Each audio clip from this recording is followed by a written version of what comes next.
Hola. El que intentarem veure amb aquest breu seminari és, d'alguna manera, un dels aspectes, al meu entendre, crucials en el gaudi del dret a un habitatge digne, que és, d'alguna manera, el subministrament energètic de la llar. El subministrament energètic, d'alguna manera, condiciona el gaudi d'aquest habitatge més enllà de l'accessibilitat, en la mesura que és el que permet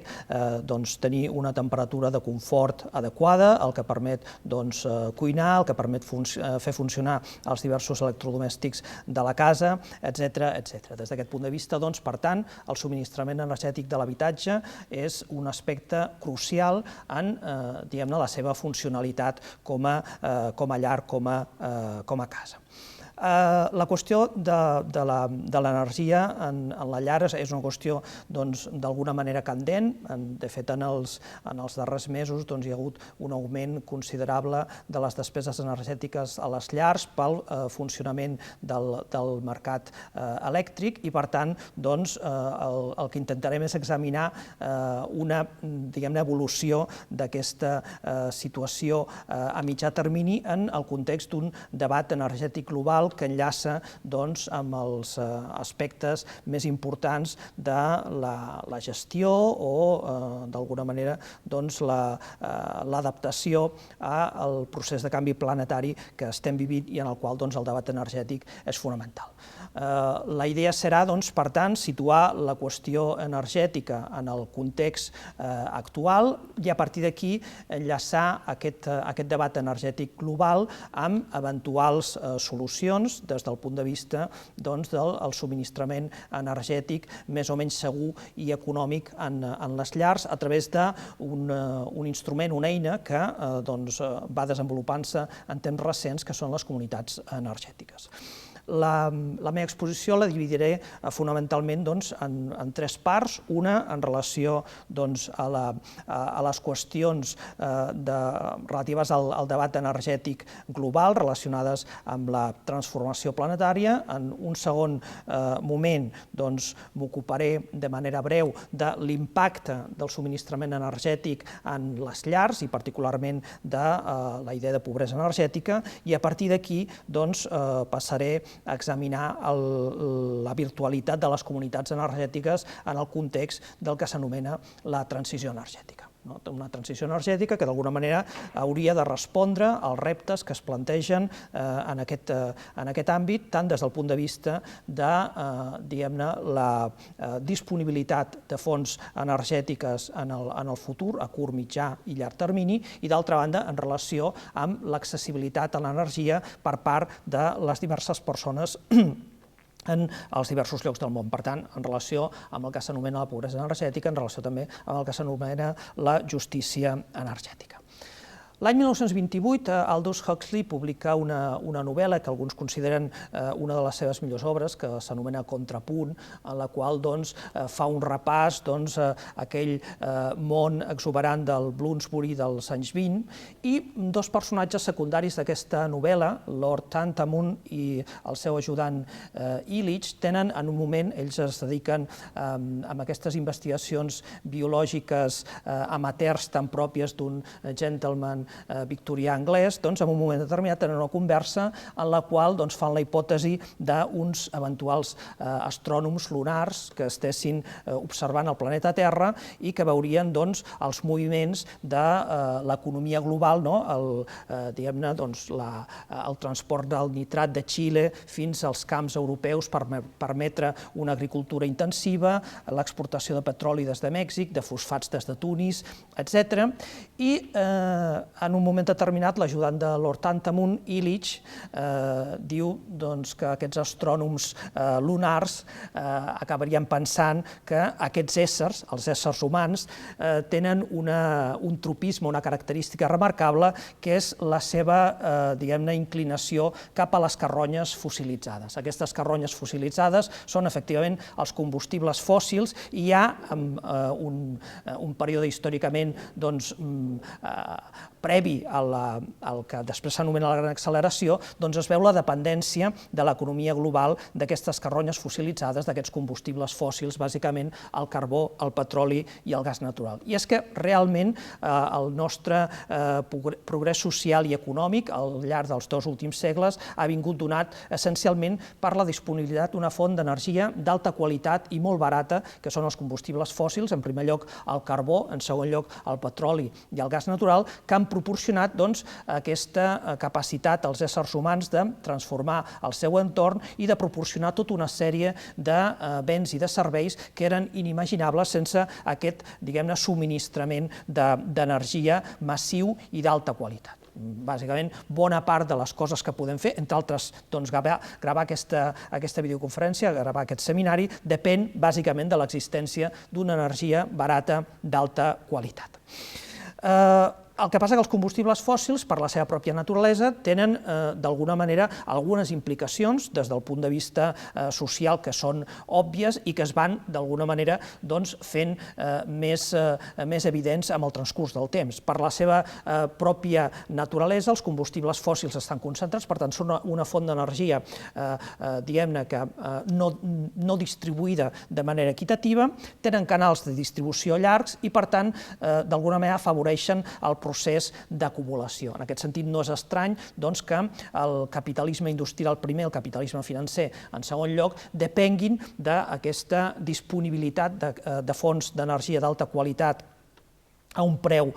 raonable, que es troben concentrades i que, per tant, faciliten aquest procés d'acumulació, però que això té com a contrapartida el fet que, aleshores, la distribució d'aquesta energia disponible no es fa amb unes condicions d'equitat. Per tant, aquí tenim un primer problema que recuperarem una miqueta més tard a l'hora de parlar de la pobresa energètica, perquè, en definitiva, aquestes fonts d'energia fòssils són les que acaben proporcionant de manera massiva aquesta energia necessària en les llars, des del punt de vista de climatització, des del punt de vista de la preparació de l'alimentació, etcètera, etcètera. Per tant, tenim un problema d'equitat que recuperarem, però a banda l'ús massiu d'aquestes fonts d'energia fòssils genera també un problema d'alteració dels cicles planetaris. D'alguna manera, la combustió d'aquestes fonts d'energia fòssils genera gasos d'efecte hivernacle que progressivament van donant lloc a aquest procés d'alteració del clima de la Terra, que d'altra banda té finalment també implicacions des del punt de vista de la biodiversitat, etcètera, etcètera. Per tant, ens trobem amb un ús massiu d'una font d'energia que, a través d'aquest mateix ús, provoca una transformació planetària i, per tant, provoca unes noves amenaces, unes noves necessitats en relació amb les societats humanes. I, d'altra banda, en la mesura que aquests combustibles fòssils el que són, en última instància, és energia solar fossilitzada a través d'un llarg període de temps, des de, diguem-ne, estem parlant d'entre 140 milions d'anys i 60 milions d'anys que generen, a través de la fossilització de les formes de vida d'aquell moment, aquestes fonts d'energia, que nosaltres estem cremant ràpidament i, òbviament, no hi ha possibilitat de reposició en un període tan curt de temps, impliquen també una qüestió en relació amb la disponibilitat d'aquests recursos. Per tant, tenim que l'ús dels combustibles fòssils, d'una banda, planteja una transformació de les condicions planetàries i, d'altra banda, planteja també un problema del seu propi esgotament. Per tant, hi haurà un moment que els diversos experts fixen en, diguem-ne, dates diverses en què l'extracció d'aquests combustibles fòssils serà prou dificultosa, prou clara, com per no sortir a compte des del punt de vista del retorn de l'energia que produeixen. Per tant, tenim un problema de sostenibilitat doble, de sostenibilitat des del punt de vista de la disponibilitat d'aquests recursos, d'una banda, i de canvi de les condicions del planeta, d'altra banda, que fan recomanable una progressiva descarbonització de l'economia global. Amb això es plantegen el que probablement són els dos debats planetaris més intensos i que d'alguna manera van lligats l'un amb l'altre, que és el debat de l'equitat a nivell planetari, el debat sobre la justícia d'una banda i el debat sobre la sostenibilitat d'altra banda. En relació amb el segon d'aquests debats, que insisteixo, sempre l'hem de vincular al primer, però que els efectes expositius, ni que sigui de manera momentània, separarem, des del punt de vista d'aquest debat es planteja des de temps recents, concretament des de la publicació d'un article per part del Premi Nobel de Química Paul Crutzen l'any 2002 a la revista Nature, la, diguem-ne, dimensió d'aquest canvi planetari provocat essencialment, tot i que no exclusivament, però sí essencialment, pel consum diguem-ne massiu d'energies d'origen fòssil. Parla Paul Crutzen, en aquest article, que es diu Geology of Mankind, de l'entrada en un nou període geològic, que ell designa, d'acord amb l'himnòleg nord-americà Eugene Stroemer, amb el nom d'antropocè, un diguem-ne, canvi d'etapa geològica, de manera que les condicions planetàries s'haurien modificat de manera tan significativa que estaríem abandonant l'era holocènica, en la qual s'ha produït la sedentarització i el desenvolupament de les societats humanes en els últims 10.000-12.000 anys, a una nova etapa geològica en què aquestes condicions planetàries es veurien alterades de manera global, de manera irreversible i, sobretot, i això és important, de manera incerta. En el context dels treballs d'investigació, sobretot durant la dècada dels 90 i la primera part de la primera dècada del mil·lenni, es va consolidant aquesta idea de canvi geològic en termes de, diguem-ne, evolució cap a una nova era i, d'alguna manera, es van oferint models i dades que d'alguna manera mostren que això és així. I aquí tenim des dels treballs del panell d'experts internacionals en relació amb el canvi climàtic, els estudis sobre els límits planetaris de Johan Rockström i altres a partir del 2009, o la idea de gran acceleració que amb aquest equip que en el seu moment liderava Paul Crutzen es comencen a desenvolupar a partir d'un article publicat el 2004. Per tant, hi ha una certa, diguem-ne, constatació d'aquest canvi planetari, del qual m'interessa remarcar un d'aquests tres aspectes, el seu caràcter global, el seu caràcter irreversible, el seu caràcter incert. Aquest tercer aspecte és el que m'interessa remarcar en la mesura que les nostres estructures socials, que són extremadament dependents de quines són les fonts d'energia que utilitzem, es veuen impactades. D'alguna manera, unes fonts de producció d'energia concentrades amb canals de distribució llargs i que afavoreixen l'acumulació són inapropiades en un context d'incertesa que bàsicament es pot exemplificar a través d'alguns aspectes que estem veient en temps recents, alguns que tenen a veure segurament amb el canvi geològic i altres que formen part de la pròpia dinàmica del sistema Terra. Per posar tres exemples, el més global de tots, la pandèmia de la Covid-19, que sigui quin sigui el seu origen, sigui que és una producció d'un laboratori, sigui que és una malaltia zoonòtica, és a dir, de migració d'espècie a espècie, tindria a veure amb l'impacte dels éssers humans sobre l'estructura de la biodiversitat, també els episodis climàtics extrems que estem vivint, per exemple, incendis forestals massius a Califòrnia o a Austràlia, etc., o fins i tot, això no és una novetat geològica, això podríem dir que és una cosa de tota la vida, l'erupció recent del volcà a la Palma. Aleshores, el que ens indica d'aquests episodis de naturalesa diversa és la dimensió de la incertesa i com aquesta incertesa impacta en unes estructures socials i en unes infraestructures energètiques que, d'alguna manera, en són vulnerables. I des d'aquest punt de vista, el model de, diguem-ne, energia produïda de forma concentrada i que arriba a través de canals de distribució llarg pel que a nosaltres ens interessa a les llars, és molt, diguem-ne, vulnerable davant d'aquests episodis disruptius no lineals que sembla que és el que hem d'esperar en el futur. Des d'aquest punt de vista, doncs, en un context d'incertesa, amb l'existència d'aquests episodis disruptius no lineals, sembla que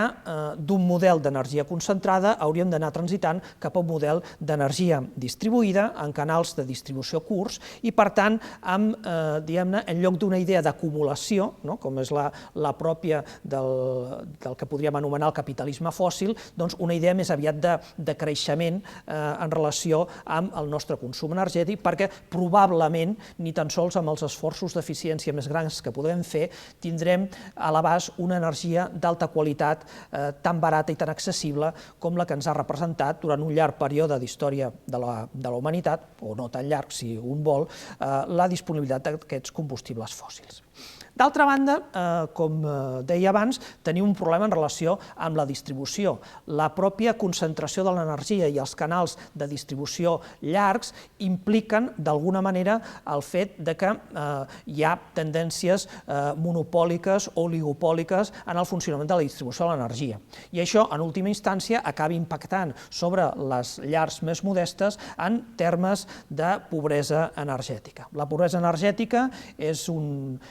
concepte, podríem dir, làbil, però que d'alguna manera el que assenyala és, diguem-ne, un subministrament insuficient d'energia amb la llar, i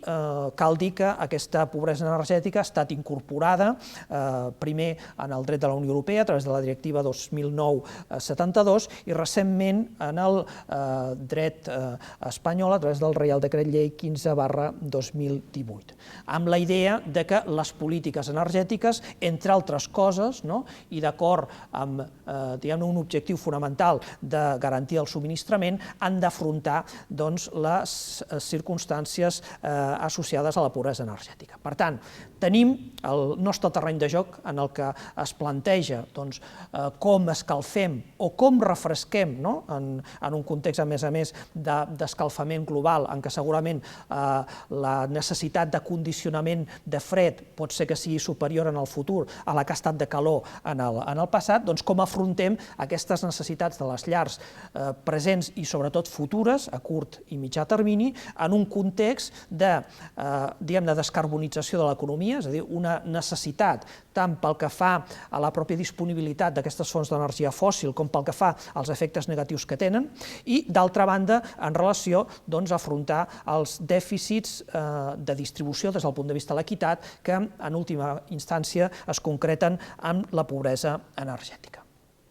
A partir d'aquí, al meu criteri, es plantegen dos objectius fonamentals en la transició energètica, de la qual ara tot seguit en parlaré, que són, d'una banda, crear unes estructures energètiques resilients, per tant, d'alguna manera menys vulnerables a aquests episodis disruptius no lineals que ja s'estan produint en aquest moment, i això implica, com deia abans, un trànsit d'un model de producció d'energia concentrada a un model de generació d'energia distribuït, i d'altra banda la qüestió de l'exclusió, és a dir, el fet que hi ha persones que en el model actual queden fora o queden al marge o queden als extrems del subministrament d'energia que, com dèiem, és imprescindible des del punt de vista del gaudi d'un habitatge amb unes condicions mínimes. De fet, sense energia, senzillament, no som capaços de funcionar i, per tant, això, d'alguna manera, ja no només implica les nostres llars, sinó també els nostres cossos i, des d'aquest punt de vista, l'alimentació. I l'alimentació és un vector consumidor d'energia amb la llar remarcable. Per tant, tindríem aquests dos reptes que, d'alguna manera, jo entenc que van entortolligats, que és la creació de resiliències i la creació d'inclusivitat. Probablement és, d'alguna manera, improbable crear un model social resilient davant d'aquestes transformacions planetàries que tenim a les portes que no sigui alhora inclusiu. Per tant, la qüestió, diguem-ne, de com subministrem l'energia ha d'afrontar aquests dos problemes. I és aquí on apareix la idea de les comunitats energètiques. Estem en un procés de transició energètica, és a dir, amb un canvi de model que, contràriament a altres períodes de la història, d'alguna manera té una certa canalització política, una certa planificació, en el sentit que les societats contemporànies són prou conscients dels problemes que es planteja i als quals em referia a la primera part de la meva intervenció en relació amb la disponibilitat d'aquesta energia i, per tant, hi ha una sèrie de programes o d'estratègies polítiques en diversos indrets en relació amb això que s'anomena la transició energètica. La transició energètica és una terminologia que comença a aflorar en els anys 70 i que es fa seva al moviment antinuclear alemany, i en la mesura que aquest moviment antinuclear alemany integra l'estructura dels Verds alemanys, i els Verds alemanys arriben al govern l'any 1998 amb una coalició amb l'SPD, la idea de transició energètica s'incorpora a la política alemanya d'una manera, podríem dir que central, en comparació amb altres llocs d'Europa i també amb altres llocs del món. Sobretot, però, serà una dècada després d'aquesta entrada dels Verds al govern, a partir de l'any 2011 i amb ocasió també de l'accident nuclear de Fukushima, que accelera el programa de desnuclearització del sistema energètic alemany, en què es planteja, amb tots els ets i uts, aquesta estratègia de transició energètica que, d'alguna manera, per la centralitat que té la República Federal d'Alemanya a nivell europeu, acaba impactant, des del punt de vista del discurs, a altres estats europeus, sense anar més lluny, per exemple, França a partir del 2015 i una mica més tard també l'estat espanyol. Aquesta transició energètica, bàsicament, pot consistir en, podríem dir, amb dues coses diverses, d'acord amb l'anàlisi que fa Anaïs Guéry. En aquest sentit, la transició energètica pot ser un programa governamental i, per tant, tenir a veure amb una certa planificació, o pot ser, per contra, un cert canvi cultural. Deixant de banda que segurament la planificació pot ser útil en,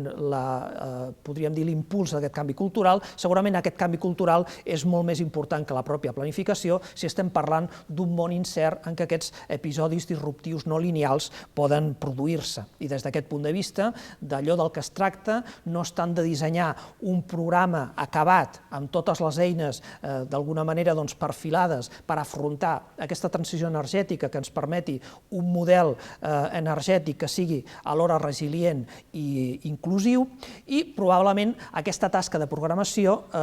té més a veure, o d'estratègia, té més a veure amb la generació de fons, de solucions pragmàtiques, adaptatives i probablement individuals, i és aquí on juguen les comunitats energètiques com a instrument, com a eina de, podríem dir, innovació social que permet evolucionar cap a aquesta transició energètica amb un model d'energia distribuïda, descarbonitzada i socialment inclusiva. Per tant, les comunitats energètiques serien, d'alguna manera, una tècnica, una figura que permetria afrontar els reptes que, des del punt de vista energètic, tenen al davant les societats contemporànies i, en particular, estarien molt vinculades al món de l'habitatge en la mesura que, d'alguna manera, tenen a veure amb la possibilitat de generar en l'àmbit de l'habitatge la pròpia energia que es consumeix. Per tant, podríem dir que estem parlant d'un model de generació d'energia de quilòmetre zero que, en el marc al qual ens referíem abans, té la facultat de ser més resilient davant de la presència d'episodis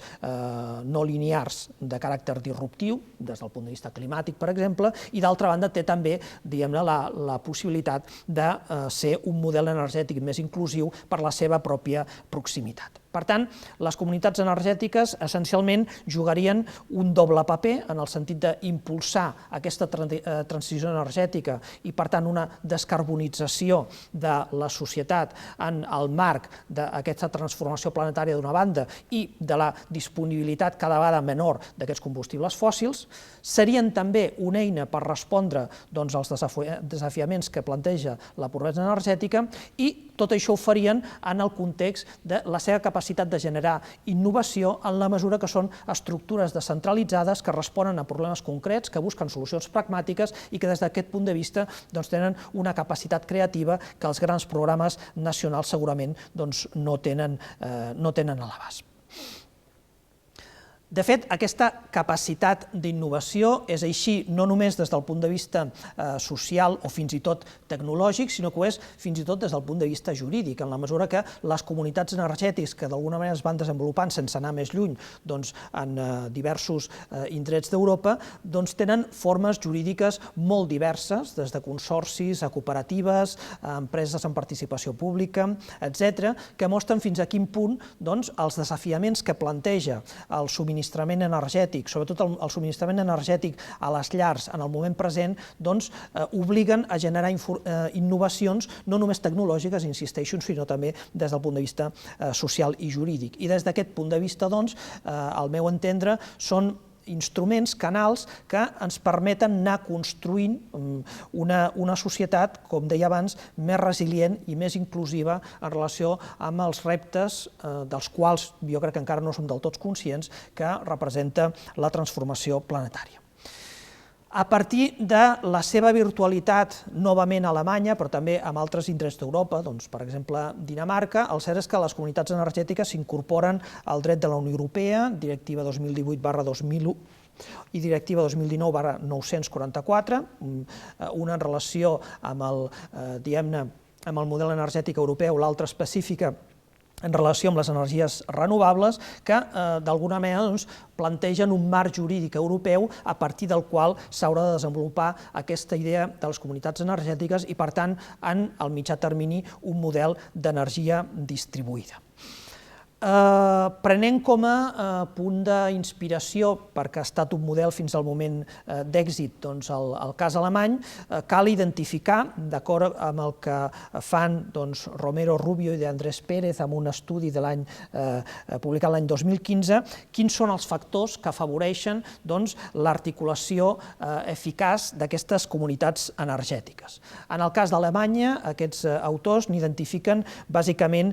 5 factors que contribueixen a aquest èxit. D'una banda, el suport polític, és a dir, l'existència d'una voluntat política de conduir el mercat energètic cap a aquesta microgeneració, cap a aquesta energia distribuïda. En segon lloc, l'existència d'incentius financers, per exemple, incentius de caràcter fiscal, des del punt de vista, per exemple, del finançament de les instal·lacions o, podríem dir, de l'accés a aquest tipus de generació d'energia. En tercer lloc, ells identifiquen l'existència de persones amb capacitat d'inversió, de famílies amb capacitat d'inversió, perquè d'entrada, i això ara mirarem de lligar-ho amb la pobresa energètica, d'entrada,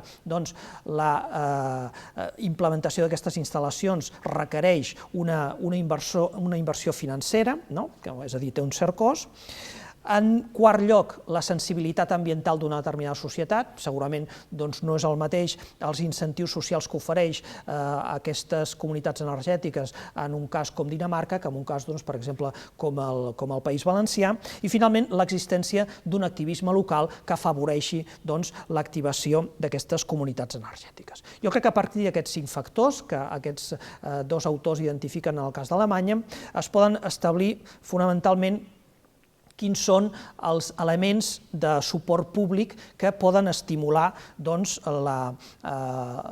l'engegada d'aquestes comunitats energètiques, partint de la base que probablement els poders públics han de ser més facilitadors que cap altra cosa, des de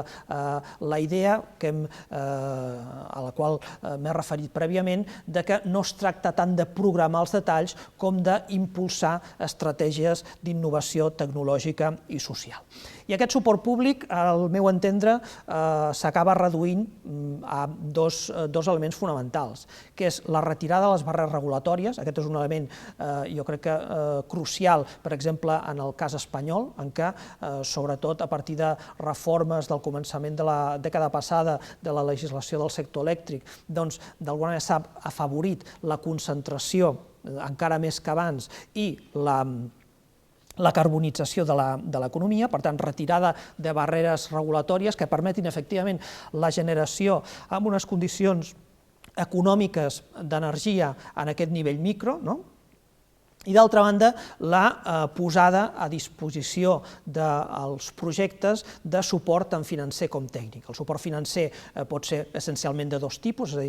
estímuls de tipus fiscal des del punt de vista de les inversions que s'han de fer o subvencions directes, i d'altra banda el suport tècnic és imprescindible en la mesura que tant des del punt de vista tecnològic com des del punt de vista jurídic com des del punt de vista fiscal, doncs una comunitat de veïns, per posar un exemple paradigmàtic d'això, no està en condicions en principi de tirar endavant un projecte d'aquestes característiques sense aquest suport de caràcter tècnic. Insisteixo, des del punt de vista tecnològic, des del punt de vista financer i des del punt de vista jurídic. En aquest sentit, doncs, el dret europeu obre un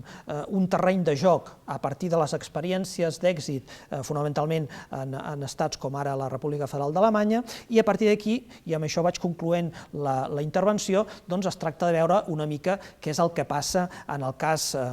espanyol. Les directives comunitàries que fan referència a les comunitats energètiques són relativament recents, 2018 i 2019, la legislació espanyola que s'hi refereix també és relativament recent, 2018-2019, l'últim, el Reial Decret 477/2021. Hi ha, podríem dir, una incorporació tímida d'aquestes comunitats energètiques en el context espanyol. Cal, d'alguna manera, contextualitzar això en la situació de pandèmia global, que segurament no ha afavorit, podríem dir, aquestes polítiques públiques actives, però sembla que amb aquesta darrera norma, amb el Reial Decret 477/2021, bàsicament el que el govern espanyol sembla que dibuixa és un escenari d'àmplia capacitat de maniobra per part de les comunitats autònomes, en la mesura que, bàsicament, sembla que el Reial Decret el que preveu és, diguem-ne, línies de finançament perquè les comunitats autònomes efectivament impulsin aquest tipus de solucions. Això entraria, d'alguna manera, dintre del que és el marc competencial que dibuixa la Constitució i la legislació bàsica, particularment la llei del sector elèctric, en relació amb les competències energètiques de l'Estat i de les comunitats autònomes. L'Estat, en principi, té competències pel que fa a l'autorització en relació amb les instal·lacions de més de 50 megawatts de potència instal·lada, per tant, per sota d'aquí és a les comunitats autònomes a les que els toca actuar. Quan parlem de comunitats energètiques, per exemple, en l'àmbit de la llar, bàsicament el que estem pensant són en comunitats de veïns que d'alguna manera s'organitzen, o fins i tot projectes a nivell de barri o a nivell de municipi petit, i per tant estarem parlant de potències instal·lades que seran inferiors a aquests 50 watts que d'alguna manera donen lloc a la intervenció de l'Estat, i per tant, certament, aquí les comunitats autònomes tenen un marge ampli de maniobra. Per tant, aquest suport públic que, al meu entendre, i d'acord amb les experiències del nostre entorn, sembla imprescindible, hauria de venir de part de les comunitats autònomes, insisteixo, sobretot des del punt de vista del suport financer i el suport tècnic necessari. Pel que fa a les barreres regulatòries, aquí sí que l'Estat té un paper crucial i, per tant, la legislació sectorial en matèria energètica segurament és susceptible de canvis més profuns per estimular justament la possibilitat de les comunitats autònomes d'impulsar programes de transició energètica, reposant en bona part, sobretot pel que fa al consum energètic familiar en aquestes comunitats energètiques. Estem, per tant, en un moment obert en què, segurament després de l'impacte que ha tingut des de molts punts de vista la pandèmia global, aquestes, diguem-ne, polítiques transicionals, particularment en aquest aspecte clau que és l'energia, troben podríem dir un bon moment per ser desenvolupades i, per tant, caldrà estar atents a veure si efectivament aquestes, diguem-ne, aquestes primeres experiències normatives recents donen lloc, efectivament, a un impuls en relació amb aquest canvi de model. I és obvi que, en última instància, un èxit en l'impuls d'aquestes comunitats energètiques pot contribuir a fer el sistema més resilient i, d'altra banda, també, sobretot, a fer-lo també més equitatiu, més inclusiu. I en aquest sentit, insisteixo, sobretot des del punt de vista de veïnats de baix poder adquisitiu, la necessitat imprescindible d'aquest suport financer i tècnic per activar aquestes comunitats energètiques. Per tant, estem, jo crec que, en un moment de canvi des d'aquest punt de vista i suposo que en els pròxims anys veurem en quina direcció evoluciona el mercat elèctric i la disponibilitat d'energia, que segurament és un dels aspectes crucials des del punt de vista del gaudi de l'habitatge. Moltes gràcies, això ha estat tot.